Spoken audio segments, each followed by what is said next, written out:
Karen! Walang hiya ka! Papatayin kita! Kulang pa ang buhay mo kapalit ng aking pamilya na pinaslang mo! Gawin mo ang nararapat, Grace. Ano man ang mangyari, gagawin ko ang aking makakaya para matulungan ka. Talaga ba? Alamin mo ang buong katotohanan kung bakit ko ginawa yon. Pinaslang ko sila. Dahil ipinaghiganti ko lamang ang aking pamilya na pinaslang ng asawa mo.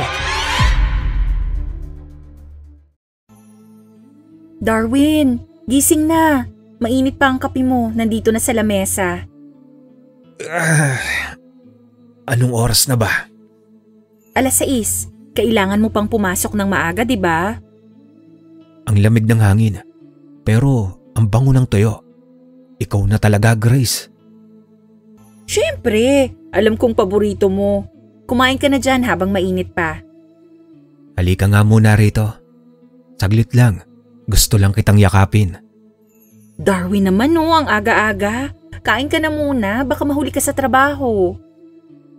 Bakit ba? Gusto lang naman kitang yakapin. Hindi ba pwede? Sige na nga. Sandali lang ha. Salamat, Grace. Alam mo, kahit ganito lang tayo, masaya na ako. Kumpleto na ako. Ako rin. Basta tayong tatlo magkasama, wala na akong hihilingin. Oo, mahal ko. Tignan mo si Mika, ang sarap ng tulog. Anghel talaga ang anak natin. Oo. Mamaya gigisingin ko na yon para makapag-ayos na.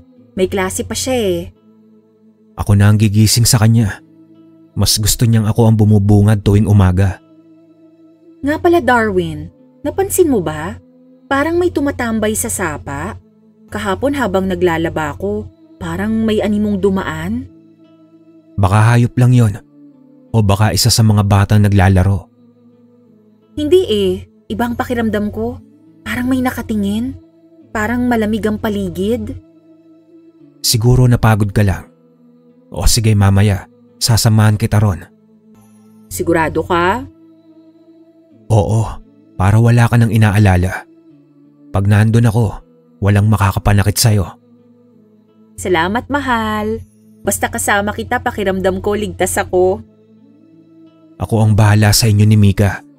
Hanggat nabubuhay ako, hindi ko kayo hayaan na mapahamak. Napangiti naman si Grace sa sinabi ng asawa, kaya agad niya itong niyakap. Darwin, nakita mo na ba yung bagong lipat sa dulo ng kalsada? Oo, mahal. Yung may mahabang buhok na payat. Nakita ko siya kahapon, kaya lang hindi ko nakausap. Karen ang pangalan niya, galing daw sa kabilang baryo. Mabait, tahimik, parang laging malungkot pero magaan kausap. Bakit daw siya lumipat dito? Sabi niya, gusto raw niya ng bagong simula. Malayo sa ingay at malayo sa gulo. Ganoon ba? Pero may asawa ba siya at anak? Wala raw. Mag-isa lang siya pero alam mo Darwin, parang may mabigat siyang dinadala. Yun nga ang inaalala ko eh. Kapag ganyan minsan may itinatago. Ingat ka, Grace. Sus, napakabait nga nun. Tumulong pa sa akin kanina habang naglalaba ako sa sapa. Kahit na sinabi ni Grace sa asawa na mabait ang bagong lipat nilang kapitbahay, ay binalaan pa rin siya ni Darwin. Paglipas ng araw, muling nakausap ni Grace si Karen nang magkita sila sa may sapa. Ay, salamat Karen ah. Hindi ko inaasahang tutulungan mo akong maglaba. Ayos lang, Grace. Wala rin naman akong ginagawa sa bahay. Mas gusto ko pang ang may kausap. Buti napadpad ka sa lugar na to. Tahimik talaga rito at mabait ang mga tao. Oo, mabait ka nga agad sa akin. Hindi kagaya ng mga tao sa dati kong lugar na tinitirhan. Ganun ba? May hindi maganda bang nangyari sa'yo doon? Wala naman. Basta minsan kasi kahit anong bait mo, may mga taong sisira pa rin sa'yo. Kaya mas pinili kong lumayo. Naku, pasensya ka na kung makulit ako ha. Pero kung kailangan mo ng kaibigan, nandito lang ako. Salamat, Grace. Bihira ang tulad mong may pusong totoo. Grace, mukhang araw-araw na kayong magkasama ni Karen ah. Masarap siyang kausap. Parang may malalim siyang iniisip pero ayaw niyang ikwento. May napansin ako. Kanina habang dumadaan ako pa uwi. Parang nakatingin siya sa bahay natin. Parang hindi lang basta tingin. Baka naman nag-aalala ka lang. Mabait naman siya eh. Basta pakiusap ko lang mag-ingat ka. Hindi natin siya gaanong kilala. O sige mahal, pero sa ngayon, gusto ko siyang tulungan. Parang may lungkot sa mga mata niya na hindi ko masabi eh. Kinabukasan, muling nagkita sa sapa si Karen at Grace. Grace, salamat ha. Bihira talaga akong magtiwala sa tao. Pero sa'yo parang iba. Ay naku Karen, wala lang yun. Ganito talaga rito sa baryo. Lahat nagtutulungan. Alam mo bang matagal ko nang gusto ng ganitong buhay? Yung tahimik, walang humahabol, walang masyadong nagtatanong. Bakit? May tinatakasan ka ba? Baka, o baka naman may hinihintay akong panahon para ipagtapat ang totoo. Anong totoo? Darating din ang araw. Malalaman mo. Pero sana pag dumating yon, hindi mo ko itataboy. Bakit ko naman gagawin yun, Karen? Kaibigan kita. Kaibigan mo nga ba talaga ako, Grace? Tahimik ang paligid. Umaalo ng tubig sa sapa. Ang ngiti ni Karen ay tila may halong kirot o panganib. Ang saya naman ng hapunan natin ngayon. Sabi ko sa iyo eh. Darwin, ang sarap magluto ni Karen. Oo nga eh. Luto mo ba talaga ito, Karen? Oo. Simple lang yan sa amin. Sa baryo, ganyan kami magluto ng adobo. Malapit sa lasa ng lola ko. Si Micah nga ubus agad ang kanin. Karen, baka ikaw na ang paborito niya. Ganyan talaga ang bata. Marunong kumilatis ng masarap. Ay nako, sadyang nagustuhan lang ni Mika ang niluto mo. Nagtawanan ang mga ito at naging maayos ang kanilang relasyon. Ilang sandali ang lumipas. Napansin ni Grace na tila tahimik ang kanyang asawa. O Darwin, may problema ba? Wala naman, mahal ko. Mainit lang siguro talaga ang panahon. Minsan ang init hindi sa paligid, kundi sa dibdib. Haba, may hugot. Hala kayo, baka maging makata si Karen dito sa atin ha. Minsan mas madaling magsalita ng totoo sa pamamagitan ng biro. Pagkaraan ng ilang araw, si Karen ay palaging kasama na sa bahay. Nagtutulungan sila ni Grace sa gawaing bahay, sa pag-aalaga kay Mika at sa paglalabas sa sapa. Ang gaan talaga pag may katuwang. Salamat ha, Karen. Di ko alam kung paano ko babayaran ang kabutihan mo, Grace. Wala yun, kaibigan tayo, di ba? Kaibigan? Oo, kaibigan. Kinagabihan, habang natutulog si Mika, nakaupo si Grace at Darwin sa sala at tahimik lang si Darwin. Bakit parang may iniisip ka na naman? Hindi ko alam, Grace. Parang may mali pero hindi ko lang maipaliwanag. Si Karen na naman ba yan, Darwin? Ilang ulit ko bang sasabihin sa'yo? Mabait si Karen. Paano mo nasabing mabait siya? Dahil tinutulungan kang maglaba? Dahil pinapakain niya si Mika? Kasi nararamdaman ko. At hindi lahat ng tao kailangang kutuban mo agad. At paano kung totoo ang kutob ko? Paano kung hindi siya ang akala mong kaibigan? Ikaw ang asawa ko pero hindi ibig sabihin, ikaw lang ang may karapatang magtiwala o hindi. Kinabukasan, habang naglalabas si Grace at Karen sa sapa. Alam mo, Grace, may mga bagay na kahit anong iwas mo, hahabulin ka pa rin. Anong ibig mong sabihin? May mga taong akala mong kaibigan mo, pero sila pala ang dahilan kung bakit ka nasasaktan. Karen, Pero ikaw, iba ka. Mabait ka. Kaya sana huwag kang magbago. Tsaka huwag mong intindihin ang kasalanan ng iba. Anong kasalanan? Sa takdang panahon, malalaman mo rin. Hanggang isang gabi noon, isang hindi inaasahang pagkakataon ang hindi naasahan ni Darwin. Nagmamadaling tumatakbo si Darwin pauwi mula sa ilog. Habang binabaybay ang masukal na daan, may nakita siyang dalawang nilalang. Mga matang pula, balat na itim at basang-basa sa laway na para bang gutom na gutom. Bigla siyang inatake ng isa sa mas maliit, parang batang aswang. Agad niya namang sinaksak gamit ang kutsilyo sa tagiliran. Napasigaw ang nilalang at napahiga sa lupa. Diyos ko, anong nagawa ko? Mula sa likod, sumugod ang mas malaking aswang. Isang lalaking aswang na may mahabang kuko at matulis na ngipin. Habang tumatakbo si Darwin, umaalulong ang halimaw sa likuran. Pagkarating sa bahay, binuksan niya ang pinto at sumigaw. Grace! Buksan mo! May aswang! Bilis! Pagbukas ni Grace ng pinto, halos mabuwal na si Darwin sa pagkapagod. Sumilip si Grace sa labas at nakita ang gumagalaw sa dilim. Diyos ko, ano yun? Aswang, hinabol ako mula sa ilog. Sinaksak ko yung isa pero yung isa buhay pa, papunta rito. Humanda ka, Darwin. Kapag pumasok yan dito, sabayan mo ko. Hindi na ako papayag na masaktan ka. Haharapin natin ito, Grace. Biglang may malakas na kalabog mula sa kusina. Nabasag ang bintana. Lumusot ang aswang, matay naglalagablab at ang laway ay tumutulo. Nandyan na siya. Hayop ka! Dito ka pa pumasok?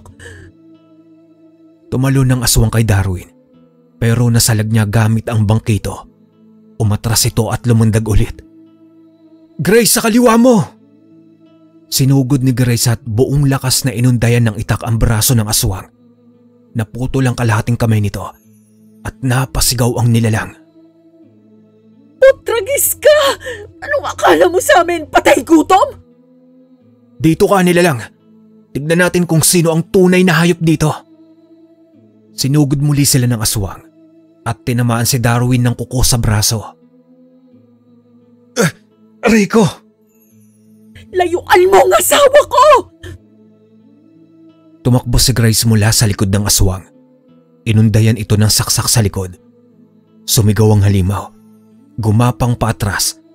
Pero sinundan niya ng isa pang tagang pababa sa leeg. Tinamaan mo? Oo, pero hindi pa patay. Bigla naman lumundag ulit ang aswang kay Grace. Pero sinalubong ni Darwin ng saksak sa bibig. Tumigil ito sa ere. Gumalaw ng ilang segundo pagkatapos ay bumagsak sa may sahig. Lintik, totoo nga ang aswang. Darwin, kung may ganitong nilalang sa paligid, kailangan nating alamin kung sino pa ang kasama nila. Nagsisimula pa lang ito, Grace. Nagsisimula pa lang. Kaagad namang itinapon sa likod bahay ni na Grace at Darwin ang bangkay. Sa labas ng bahay, isang figura ang nakatayo sa likod ng puno. Mapula ang mga mata at nanlilisik. Kinabukasan ay tahimik na nakaupo si Grace sa hagdan ng bahay habang nag-aalmusal ng tinapay. Samantalang papalapit si Darwin bitbit ang isang tasa ng kape. Darwin, 1 linggo na wala pa rin si Karen. Oo nga eh. Hindi ba dapat dumana siya dito? Palagi pa naman siyang nakikikapi sa'yo tuwing umaga. Ay, kahit anino niya wala. Wala ring nagsasabing umalis siya. Kahapon sinilip ko yung bahay niya, nakasara lahat ng bintana. Baka may ginawa lang. Baka may pinuntahang kamag-anak. Hindi siya aalis nang walang paalam. Lagi pa nga siyang nagsasabi kahit simpleng tindahan lang ang punta niya. Ngayon parang naglaho na lang. Gusto mo ba tanungin ko si Kapitan? Baka may alam siya kung saan nakatira si Karen dati. Oo, siguro. Pero kinakabahan ako, Darwin. Mabait si Karen. At lagi siyang may dalang ulam, laging may kwento, tapos bigla na lang siyang mawawala. Naging kaibigan din natin siya kaya naman nag-aalala ako. Nag-aalala ka ba sa kanya? Parang kapatid na rin ang turing ko sa kanya eh. Kung may mangyari sa kanya, hindi ko mapapatawad ang sarili ko kung hindi man lang natin nalaman. Huwag kang mag-alala. Hahanapin natin siya. Hindi siya basta-basta mawawala kung walang dahilan. Sana ligtas siya at sana walang masamang nangyari sa kanya. Sige, mamaya magtanong tayo sa mga kapitbahay. Baka may nakakita. Ayokong nababagabag ka gabi-gabi. Sana lang bumalik na siya. Samantala sa kabilang bahagi ng ilog, may isang abandonadong kubo. May mga bakas ng paa sa putik. May patak ng dugo sa dahon. Nandun si Karen at nagluluksa. Hapon na ng mga oras na iyon. Mainit ang hangin. Naghahakot si Grace ng mga labahin sa likod ng bahay nang may marinig siyang katok sa may pinto. Pagbukas niya, nandun si Karen. Maputla, madungis at tila pagod na pagod. Karen! Diyos ko! Saan ka nang galing? Isang linggo kang nawala. Hindi ko kailangan magpaliwanag sa'yo. Anong ibig mong sabihin? Nag-aalala kami sa'yo. Napuntahan ko pa yung bahay mo, nakasara lahat. Akala mo siguro may karapatan kang alamin lahat ng tungkol sa akin. Hindi mo ako pag-aari, Grace. Hindi ko sinabing ganun. Kaibigan kita. Nag-aalala lang kami ni Darwin. Lahat kami nagtatanong kung nasaan ka na. Hindi ko kailangan ng awa mo. Huwag kang magbait-baitan dyan. Alam kong totoo sa'yo. Karen, ano bang nangyayari sa'yo? Hindi ikaw to. Tigilan mo ko. Huwag mo kong lalapitan. Dumating si Darwin galing sa harap ng bahay. Nakita niyang magkatapat sina Grace at Karen. Tanungin mo siya. Yung asawa mong pakialamera. Wala akong ginagawang masama sa'yo. Kung may nasabi man akong hindi maganda, patawad. Pero sana sabihin mo sa amin kung anong nangyayari. Hindi lahat ng ngiti ay totoo. At hindi lahat ng inaakala mong mabait ay wala palang bahid ng kasalanan. Tumalikod si Karen at umalis ng mabilis. Naiwan sina Grace at Darwin na parehong hindi makapaniwala sa naging asal ni Karen. Anong nangyari sa kanya? Bakit parang ibang tao na siya? Darwin, may hindi siya sinasabi. At pakiramdam ko, masyado na tayong nadikit sa isang lihim na hindi natin maintindihan. Tahimik ang paligid. Naririnig lang ang tunog ng tubig mula sa lababo habang naglilinis si Grace ng mga pinggan. Biglang isang malakas na sigaw ang umalingaw-ngaw sa loob ng bahay. Nabitiwan ni Grace ang baso. Nabasag ito sa may sahig. Anak! Dali-daling tumakbo si Grace papunta sa banyo. Nang binuksan niya ang pinto, bumungad sa kanya ang dugo ang katawan ng anak nila na nakahandusay at wala ng buhay. Hindi! Darwin! Darwin! Lumalakas ang tibok ng puso niya habang patakbong hinahanap ang asawa. Binuksan niya ang pinto ng silid nila at doon niya nakita si Darwin. Nakalupasay sa kama habang ang isang nilalang ang nakapatong sa kanya. Duguan ang bibig nito. Pinupunit ng matutulis nitong ngipin ang laig ng asawa niya. Wag! Darwin! Napaatras siya. Nanginginig ang mga kamay. Tumakbo siya palabas ng bahay habang umiiyak. Pero naririnig niya ang malalakas na yabag mula sa likuran. Habol siya ng halimaw. Tumakbo siya papalabas. Paliko-liko hanggang makarating sa gilid ng sapa. Habang umaambon, madulas ang lupa at nanginginig si Grace sa takot at sakit. At doon sa may gilid ng sapa, isang nilalang ang biglang sumunggab sa kanya at sinaksak siya sa taglirang gamit ang matulis na kuko. Aray! Lumabas ang dugo sa gilid ng kanyang katawan. Pilit siyang umatras sa damuhan. Nanginginig habang lumalapit ang anino ng halimaw. Unti-unti namang lumitaw ang mukha nito sa liwanag ng kidlat. Hindi mo alam kung sino talaga ako, Grace. Karen? Ikaw ba to? Wala nang makakapigil sa akin. Pilit na umusad si Grace. Nanghihina na siya dahil sa pagdurugo ng kanyang sugat. Pero madulas ang lupa sa gilid ng sapa. Isang maling hakbang at nahulog siya sa malamig at rumaragasang tubig ng sapa. Umiikot ang paningin niya. Nagdilim ang lahat. Wala na siyang marinig kundi ang tunog ng agos at ang pagbilis ng tibok ng puso niya. At doon na nawalan ng malay si Grace. Dahan-dahang iminulat ni Grace ang mga mata. Mabigat ang katawan. Amoy kahoy at halamang gamot ang paligid. Naramdaman niya ang hapdi sa tagiliran. Nakabenda ito. Nakahiga siya sa isang banig. May lumang kulambo sa ibabaw niya at naririnig ang tunog ng mga kuliglig sa labas. Nasaan ako? Biglang bumukas ang pinto. Isang lalaking may edad ang pumasok na may dalang plangganang may tubig. Matikas ito, mapait ang titig at may mga pilat sa braso. Mabuti at nagising ka na rin. Sino ka? Anong lugar to? Marvin ang pangalan ko. Nandito ka sa bahay ko ngayon. Nakita kita sa kabilang panig ng bundok. Inanod ka ng sapa. Nakita kita sa may bangin. Halos wala ka ng malay. Anong nangyari? Nasaan ang asawa ko? Ang anak ko? Wala akong ibang nakita kundi ikaw. Ikaw lang. At sa itsura mo nang makita kita, mapalad ka na buhay ka pa. Hindi pwede. Hindi ako pwedeng mawala sa kanila. Kailangan kong bumalik. Kumalma ka muna. Wala ka na sa lugar nyo.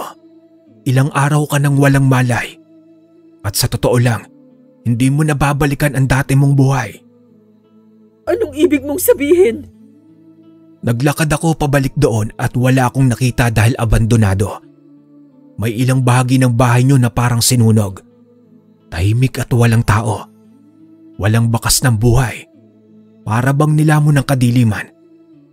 Hindi ko alam kung ano ang nangyari. Pero nabalitaan ko lang mula sa aking mga kapitbahay ang nangyari sa kabilang baryo. At nalaman ko na pamilya mo sila. Pero huwag kang mag-alala dahil hindi ko sinabi na narito ka. Paano mo nalaman? Bakit mo ko kilala? Dahil nagkita na tayo noon. Si Darwin, patangan ako. Hindi ko alam kung anong nilalang ang umatake sa inyo. Pero isang bagay ang malinaw. Hindi yon gawa ng tao. Tumulo ang luha ni Grace. Hindi siya makapagsalita. Tahimik at nanginginig ang mga kamay.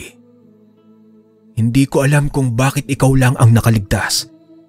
Pero kung niligtas ka man ng tadhana, may dahilan sigurado. Tahimik ang loob ng kubo. Tanging ang tunog ng tubig sa planggana at banayad na hangin sa labas ang naririnig.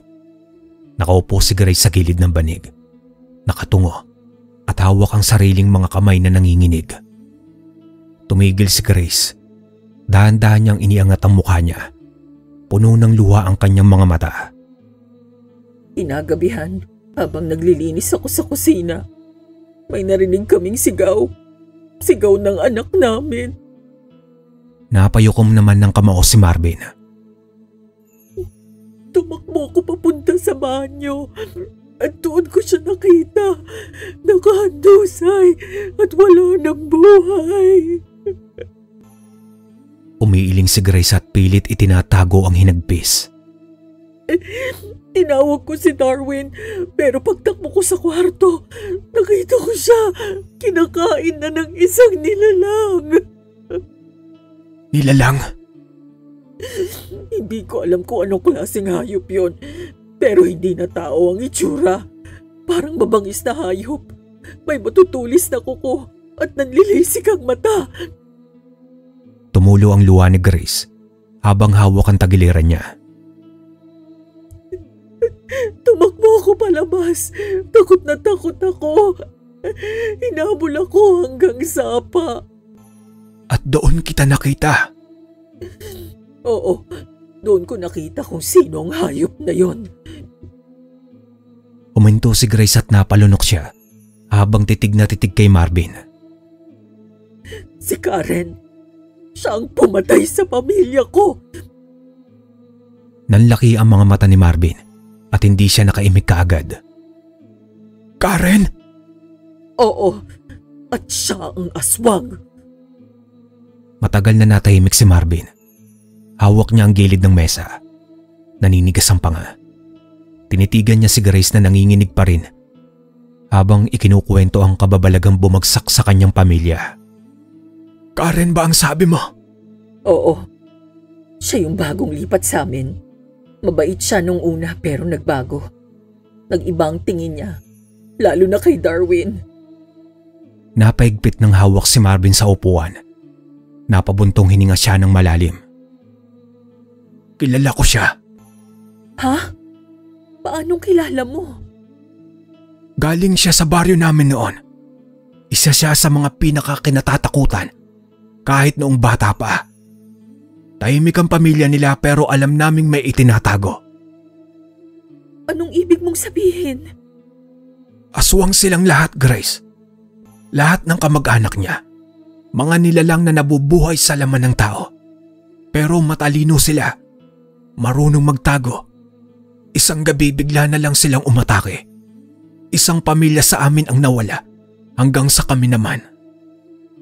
Hindi naman nakaimik si Grace dahil para siyang sinasakal sa naririnig. Ang asawa ni Karen ang pumatay sa asawa ko. Ang anak niya ang siyang bumasag sa bungo ng anak kong babae at wala akong nagawa. Nakaligtas lang ako dahil akala nila patay na ako. Diyos ko! Matagal na akong naghihintay ng pagkakataon. Akala ko wala na sila. Pero kung nariyan si Karen, baka buo pa rin ang lahi nila. Papatayin ko siya. Hindi ka nag-iisa. Tumahimik ang paligid. Tanging huni ng mga kuliglig at kaluskos ng hangin sa kawayan ang naririnig. Nakaupo si Grace sa banig. Si Marvin naman ay nakatayo, nakatitig sa apoy sa gitna ng kubo. Grace, gusto mo bang gumanti? Dahan-dahang tumingala si Grace. Nangungusap ang kanyang mga mata, puno ng galit, kirot at pagkalugmok. Oo, Marvin. Gusto kong ipalasap sa kanya ang ginawa niya sa pamilya ko. Mabuti. Pumunta si Marvin sa isang lumang baul sa sulok ng silid. Binuksan niya ito. Lumantad ang mga bote, pinatuyong dahon, buto at itim na tela. May kakaibang amoy ang sumingaw mula sa loob. Anong gagawin mo? Mambabarang ako, Grace, tulad ng lola ko. Kaya kong tumawag ng puwersa. Pero hindi ito basta dasal o orasyon. Dahil itim na kapangyarihan ang pinanggagalingan nito. Itim na kapangyarihan? Oo, Grace. Kapangyarihan mula sa lupa, sa hangin, sa dugo. Hindi ito para sa lahat. Pero ito lang ang tanging paraan para tumbasan ang lupit ni Karen. Kahit anong gawin ko, hindi na sila mababalik. Pero kung kaya kong gawin na siya rin ay mawalan, gagawin ko. Hindi ito madaling paraan, Grace. Kapalit ng bawat barang ay bahagi ng sarili mong kaluluwa. Kaya kong turuan ka, pero kailangang buo ang loob mo. Wala na akong kinatatakutan. Wala na akong dapat ipagsakripisyo dahil kinuha niya ng lahat. Napatingin si Marvin sa apoy. Saka kinuha ang isang pulang tela mula sa baul. Ipinatong niya ito sa may sahig. Nilagyan ng buto, asin at itim na kandila. Sisimulan na natin.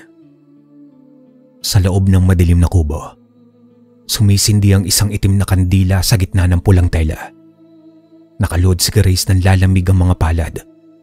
Si Marvin ay tahimik na nakatayo, habang hawak ang maliit na bote na may buhok ni Karen. Sigurado ka na ba, Grace? Wala na akong babalikan, Marvin. Wala na akong takas. Gusto ko lang makita siyang dahan-dahang masira. Mabuti kung ganoon. Hawakan mo ito. Iniabot ni Marvin ang isang itim na bato. Malamig at mabigat. Tapos ay kinuha ito ni Grace. Sa bato na yan, ilipat mo ang galit mo. Isipin mo ang mukha niya. Isipin mo ang sigaw ng anak mo, ang itsura ng asawa mo habang nilalapa. Hayaan mong manahan dyan ang paghihiganti mo. Karen, ayup ka. Hindi kita patatahimikin. Ilagay mo ang bato sa tabi ng kandila. Sumunod naman si Grace. Dahan-dahang inilapag ang bato sa gilid ng kandila. Pumailan lang ang amoy ng sinusunog na buhok. Nagulat si Grace nang biglang lumakas ang apoy. Marvin, bakit parang may gumagalaw sa loob ng apoy? Naririnig ka na nila. Nararamdaman na ng anino ang galit mo. Kaya mo bang pasakitin ang kaluluwa niya? Oo, at hindi lang basta sakit. Yung hindi niya maipaliwanag. Papasukin siya ng bangungot. Magkakandabulol siya sa takot. Hihilingin na lang niyang mamatay na lang siya. Yan ang simula ng parusa niya. Hindi ito ang huli, Grace. Umpisa pa lang ito pero sa susunod. Ituturo ko sa'yo kung paano mo siya mapapaluhod mismo sa harapan mo. Gusto kong siya mismo ang lumuhod. Gusto kong siya mismo ang umiyak. Gusto kong maramdaman niyang mali siyang pinili niya akong saktan. Mapapala niya ang lahat ng yan. Pero kailangan mo pang tumapang. Kasi mas matindi pa ang susunod. Mas matindi pa sa sakit na naramdaman ko? Subukan niya. Ngayon, haluin mo naman at isalin mo ang galit mo dyan, Grace. Alam kong magagawa mo iyan. Isipin mo na lang ang iyong asawa at anak. Karen, simulan na natin ang laro. Ilagay mo na ang balat ng ahas. Tapos na. Mag-uumpisa na ang kanyang paghihirap. Tara at magmasid tayo. Samantala sa may kakahuyan, tanaw nila si Karen sa gilid ng sapa. Diyos ko, anong nangyari sa kanya? Gutom na walang lunas at yan ang umpisa. Manok yung kinakain niya at hilaw. Bakit parang gutom na gutom siya? Hintayin mong ilabas niya. Pagmasdan mo lang ang gagawin niya. Maya-maya pa ay sumuka si Karen at may uod na gumapang sa bibig niya. Mas marami pa akong inihanda para sa kanya. Ilang araw pa, magsisimula ng mangitim ang balat niya. Hindi pa to sapat. Gusto kong maramdaman niya lahat ng sakit. Kaya mo pa bang dagdagan? Kaya ko. Para sa anak ko. At para kay Darwin. Napaupo si Karen sa lupa. Nanginginig at pilit niyang nililinis ang bibig habang umiiyak. Umiiyak ka na ngayon? Sige lang. Simulan mong magsisi. Babalik na tayo, Grace. Pero bukas, bago magtakip silim ay uulitin natin. Hindi pa ako tapos sa kanya. Hindi pa. Hayaan mo lang. Hanggang sa siya na mismo ang humiling na mamatay. Sa loob ng kubo, muling umusok ang mangkok sa gitna ng banig. Mapula na ngayon ang likido. Parang piniga mula sa laman ng galit. Bago tayo magpatuloy, siguraduhin mong buo ang loob mo. Mas matindi ito. Wala nang atrasan. Kahit anong kapalit, lalaban ako. Ayokong maulit ang mga nangyari. Masakit para sa akin ang mga naganap habang pinapatay ang asawa ko. At wala akong magawa. Pati ang anak ko nadamay. Masakit yun. At dahil lang sa wala kong nagawa, namatay ang pamilya ko. Hinga ng impakta. Isang patak lang. Pag napunta sa hangin, hahanap ito ng kaluluwang may kasalanan. Dadapuan mismo nito ang kalaban at manghihina. Titiyakin kong magbabayad siya sa mga kasalanan. Ibubuhos ko to malapit sa sapa para mas malapit sa kanya at agad na tatalabang sumpa. Gusto kong mamatay ang taong yun, lalo na at kulang pa ang buhay niya para sa buhay na kinuha niya. Mula rito, hindi lang ang katawan niya ang parurusahan pati kaluluwa. Siya ang pumili ng kapalit. Kinuha niya ang lahat ng sakin at wala na akong dahilan para magduda. Dahan-dahan namang ibinuhos ni Grace ang laman ng bote sa hangin. Mabilis itong kumalat. Walang amoy pero ramdam ang bigat. Lakasan mo pa, Karen. Gusto kong marinig ang hiyaw mo. Sa sapa si Karen ay nakaupo sa gilid. Namimilipit sa sakit. Umahawak sa dibdib. Nakanganga parang hindi makahinga. Ano to? Bakit ang init? Tama na. Bigla siyang napasigaw. Nangingisay at may sugat ang balat. Kinakamot ang mukha hanggang sa dumugo. Tama na! Lumulod siya halos mamatay sa hirap. Pilit sumusuka pero wala nang lumalabas, kundi itim na bula. May kasamang buo-buong dugo. Samantala si Grace at Marvin ay nakasilip mula sa likod ng mga puno. Simula na ng pagkawasak niya. Hindi pa sapat. Gusto ko siyang maniklod. Huwag kang mag-alala. Gagawa tayo ng paraan. Hanggang sa siya na mismo ang magsabing patawad. Hanggang sa siya na ang magmakaawa sa demonyo. Pag dumating ang araw na yon, ikaw mismo ang tatapos sa kanya. Ako lang. At ako ang may karapatang pumatay sa kanya. Tumitilaok na ang mga manok. Sa gitna ng isang masukal na bahagi ng kagubatan nakatayo si Karen. Payat, duguan ng damit, at nanginginig pero may mapanirang ngiti sa labi. Sa harapan niya, dahang-dahang lumapit si Grace. Matigas ang hakbang. Hawak ang itak at sa likuran niya, naroon si Marvin tila handang sumalo sa lahat. Karen, walang hiya ka. Papatayin kita. Kulang pa ang buhay mo kapalit ng aking pamilya na pinaslang mo. Gawin mo ang nararapat, Grace. Ano man ang mangyari, gagawin ko ang aking makakaya para matulungan ka. Talaga ba? Alamin mo ang buong katotohanan kung bakit ko ginawa yon.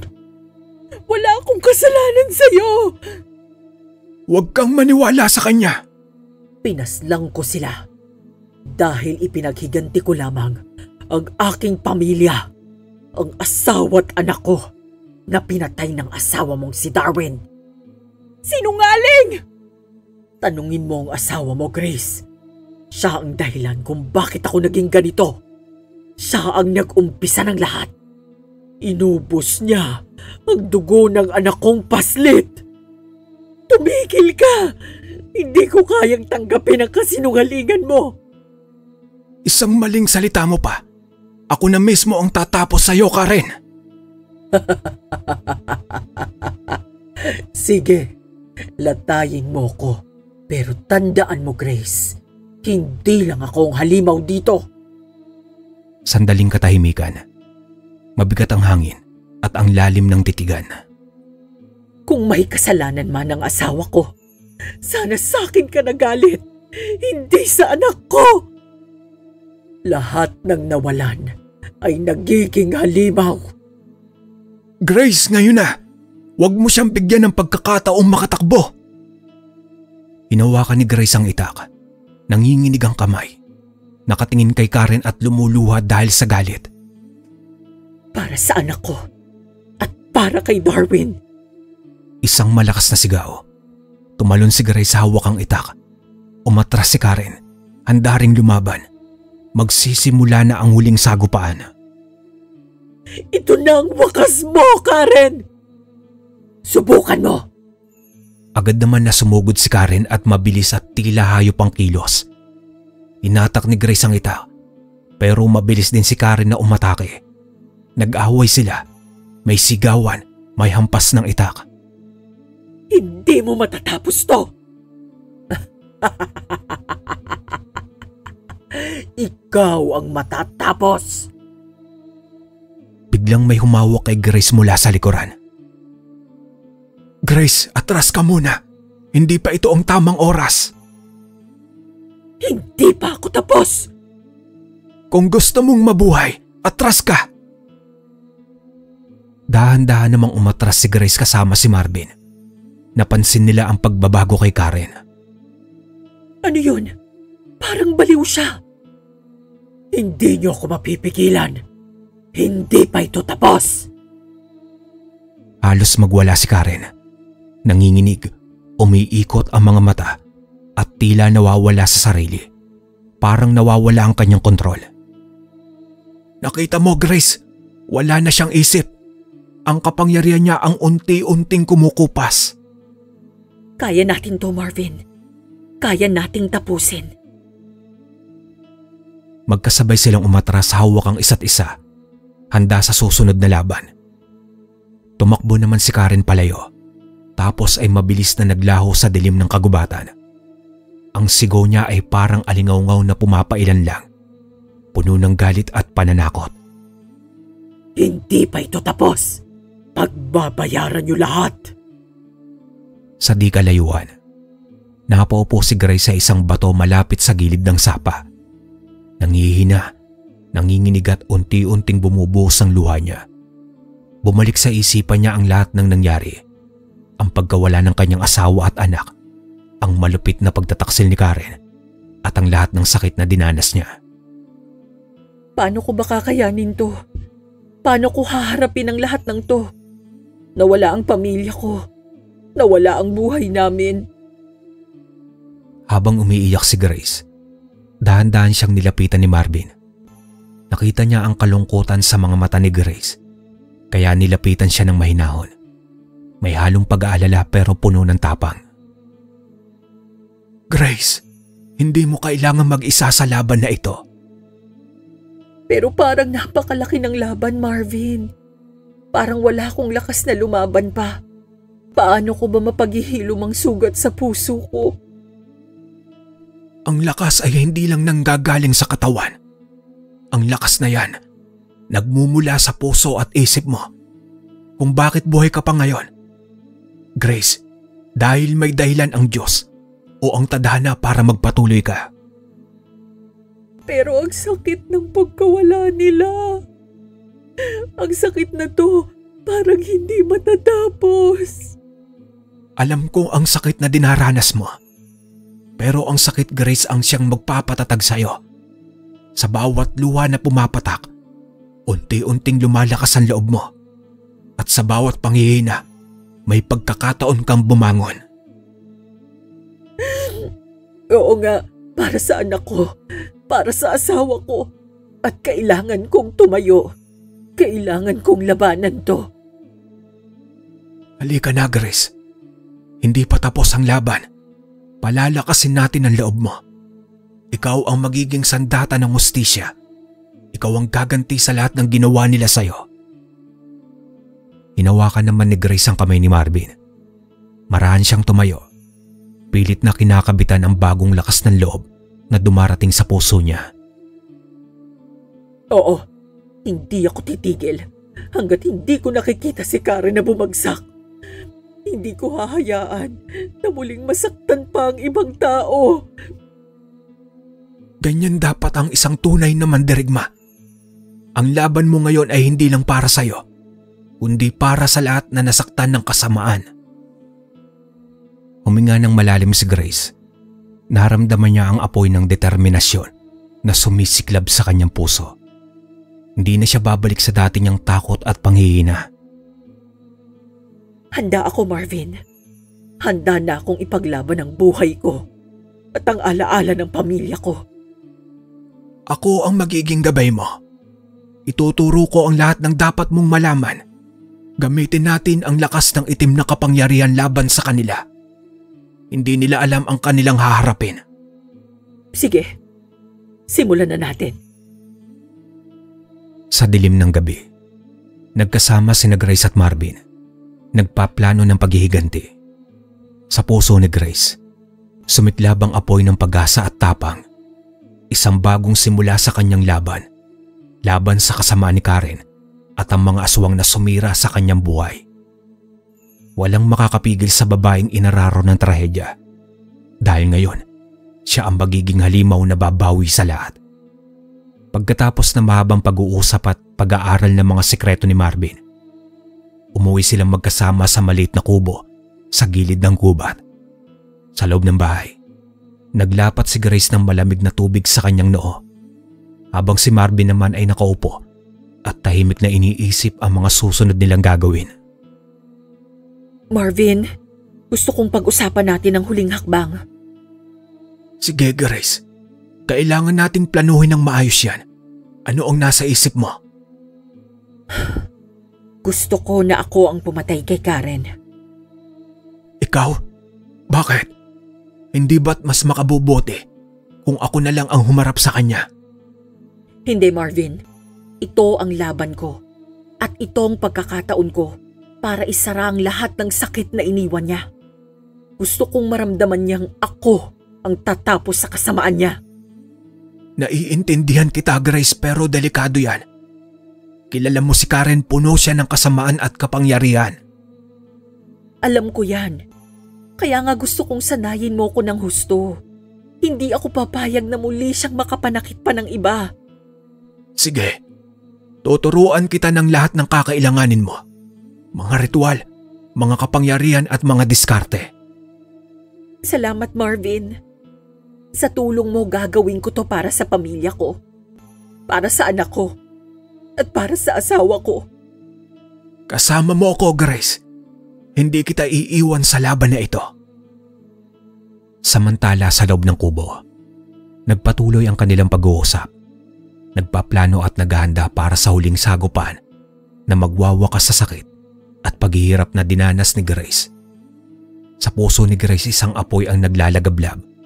Ang apoy ng paghihiganti at pag-asa. Isang araw, nagdesisyon si Grace na harapin si Karen. Matagal na niyang kinakalaban ng takot at galit sa dibdib. At ngayon, gusto niyang tapusin na ang lahat.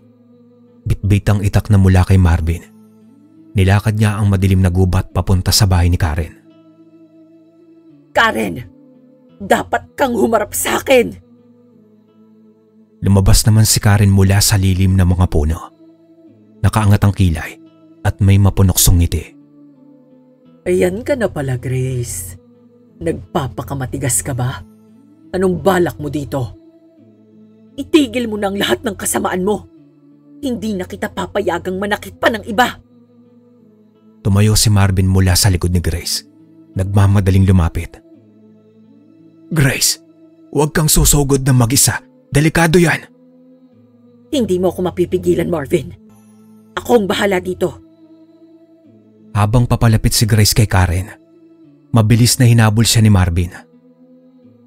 Grace, huwag kang sumugod nang wala kang kasama. Delikado ang laban na ito. Hindi kita papayagan na masaktan ka pa nila, Marvin. Ako ang lalaban. Nang marating nila ang bukang liwayway sa gitna ng gubat, nagtigil sila. Ano ba ang iniisip mo? Hindi ka pwedeng mag-isa, Grace. Pasensya na, Marvin. Siguro sobra akong nadala ng galit ko.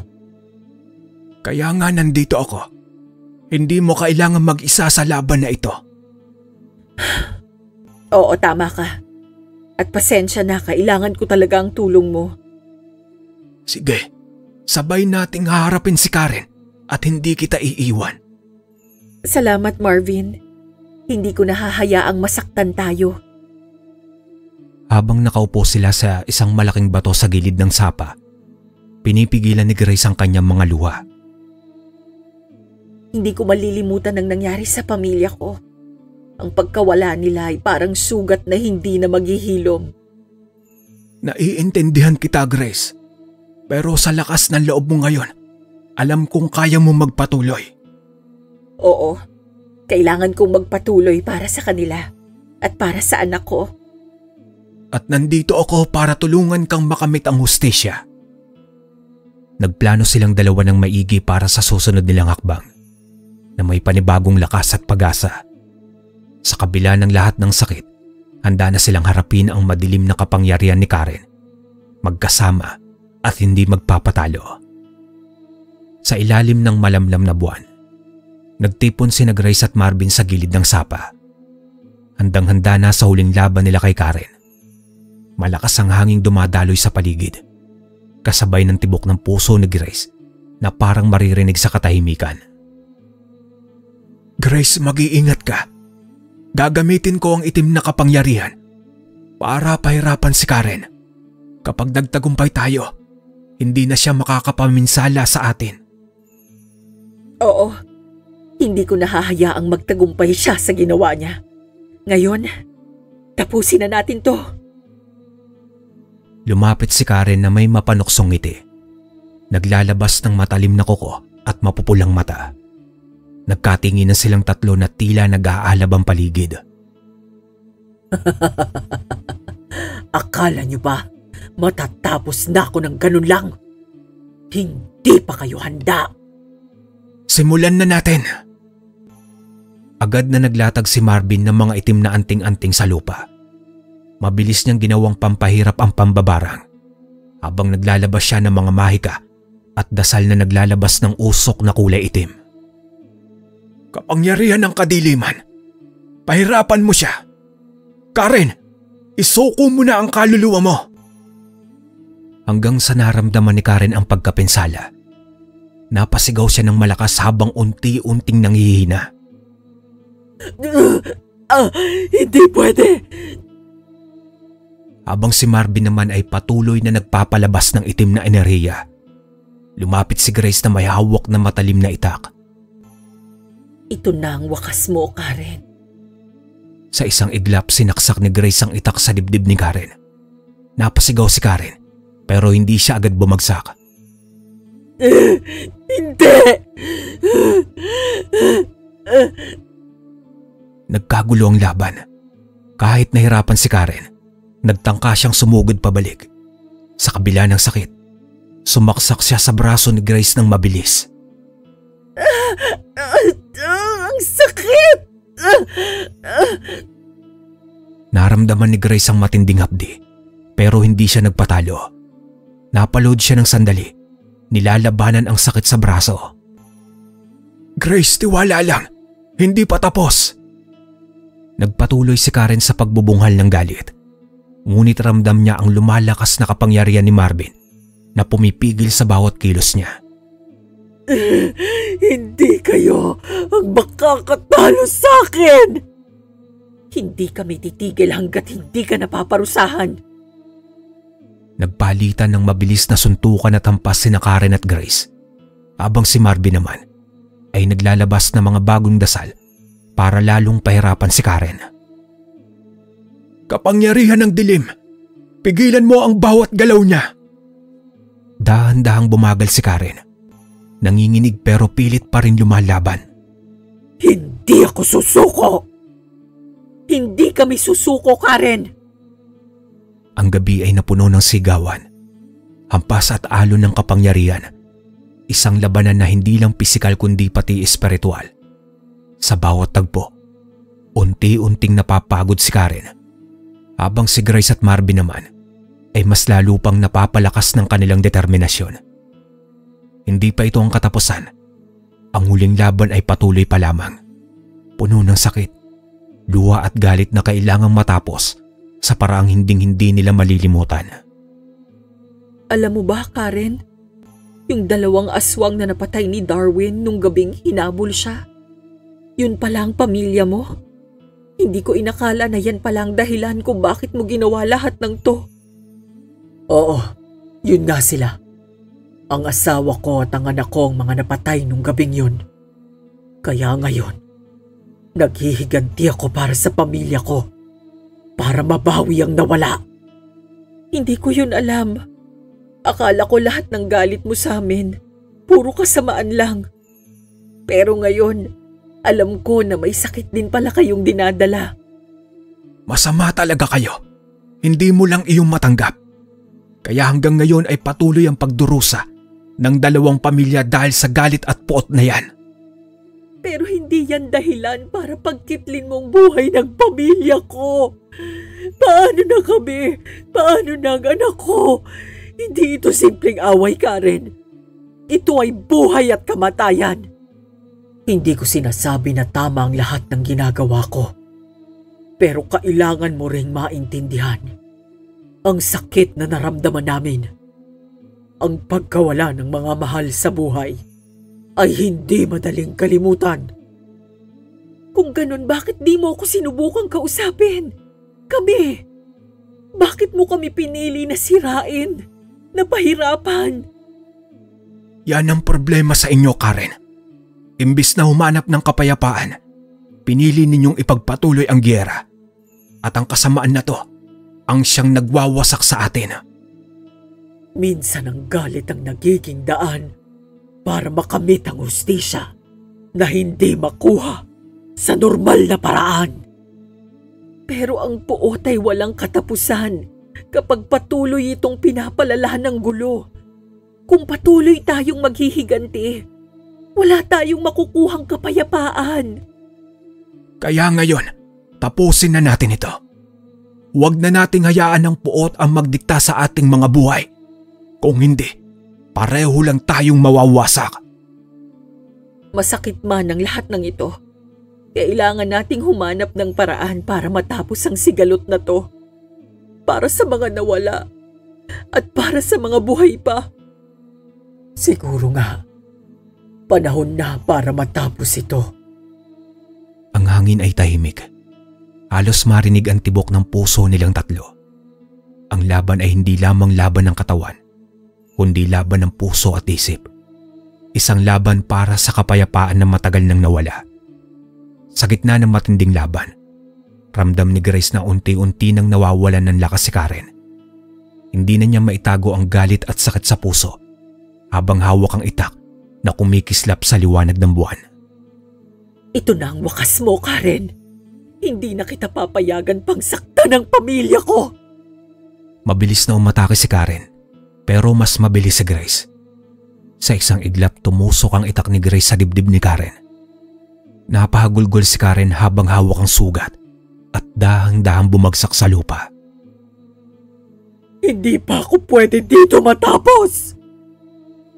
Habang humihina, napaupo si Karen sa lupa. Nanginginig at hawak ang dibdib.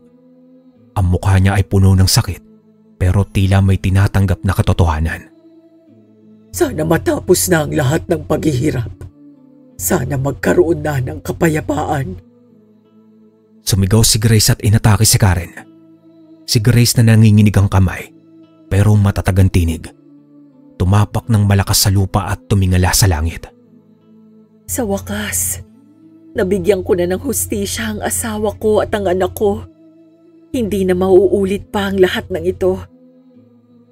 Si Marvin na matagal nang nakamasid, lumapit at inilapit ang kamay kay Grace bilang tanda ng suporta. Tapos na ang pagdurusa. Panahon na para tayo'y maghilom. Maghilom ng puso at kaluluwa. Huminga ng malalim si Grace. Ramdam ang bigat ng lahat ng nangyari. Napatingin siya kay Karen na unti-unting nawawalan ng buhay. Hindi ko na muling hahayaang masaktan pa ang iba dahil sa puot at galit. Kailangan nating itigil ito para sa lahat. Masaya ako dahil nabigyan mo ng hustisya ang iyong pamilya. Matapos ang araw na iyon, ay nagsimula ng bagong buhay si Grace. At ang kaalaman na natutunan niya kay Marvin ay ginamit niya upang tumulong sa kanyang kapwa. Sa kabila ng puot at paghihiganti, walang tagumpay sa pagdurusa ng iba. Ang kapayapaan ay nakakamit sa pagtanggap, pagpapatawad at paghilom. Ang tunay na lakas ay nasa tapang na magbago. Hindi sa pananakit, kundi sa dulo ng laban. Ang tunay na panalo ay ang kapayapaang matagal nang minimithi ng puso. Hanggang dito na lang po ang aking kwento, mga kalakbay. Maraming salamat.